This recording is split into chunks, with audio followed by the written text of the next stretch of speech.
My name is Chantale Davis.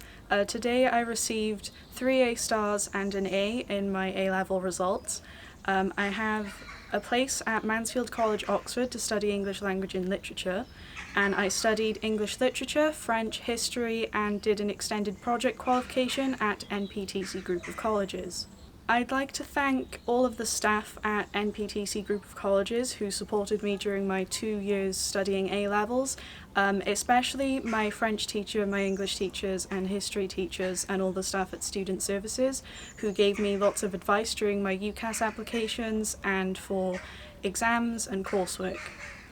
Looking back on my college experience, I think what I appreciate most was the opportunities that I was provided outside of my subjects, so the extended project qualification, as well as a lot of different writing courses which really supported and developed my skills in going forward to study English literature at university.